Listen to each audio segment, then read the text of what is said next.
सर्वांनी समाजाने निष्ठ व्हावं, सर्वांना एक मतानं राहावं यासाठी टिळकांनी छत्रपती शिवाजी महाराजांची जयंती साजरी करण्याचा प्रथम क्रमांक लोकमान्य टिळकाला मिळाला आणि आपल्या देशाला स्वातंत्र्य मिळावं या दृष्टिकोनातून त्यांनी गणेशाची जी आपण मूर्तीची आपण जी प्रतिष्ठापना करतो आणि गणपती बाप्पा म्हणून म्हणतो ती प्रथमतः लोकमान्य टिळकांनी सुरू केली।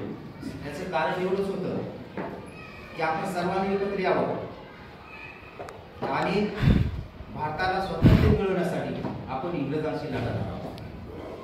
अण्णाभाऊ साठेविषयी थोडक्यात बोललो मी, असं थोडक्यात सांगता येईल आपल्याला की त्यांनी रशियनमध्ये जी प्रवास केला त्यांचं सुंदरसं असं वर्णन आपल्याला पुस्तकामधून वाचण्यात येईल। आज आपल्याकडं त्याचं वाचन तुमच्या विद्यार्थ्याला की माहीतच नाही।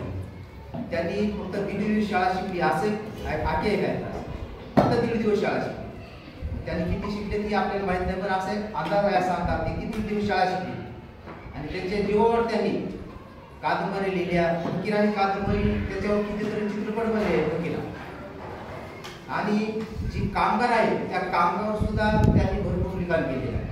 म्हणजे जे कष्टकरी आहेत त्यांच्यावरची म्हणजे शेषेच्या जी नागावर ही पृथ्वी राहिलेली नाही तर ती कशावर राहिलेली आहे, त्या कामगाराच्या याच्यावर तरलेली आहे असं म्हणजे अण्णाभाऊ साठेंनी सांगितले। आणि त्यांनी भरपूर असे पोवाडे त्यानंतर कादंबरीच्या माध्यमातून आपल्याला समाजामध्ये जागृती निर्माण करण्याचं कार्य अण्णाभाऊ साठेंनी केले आहे। आणि त्या दोन अण्णाभाऊ साठे आणि बाळगंगाधर टिळक यांना मी पुन्हा एकदा विनम्र असं अभिवादन करतो आणि मी माझी जागा आहे।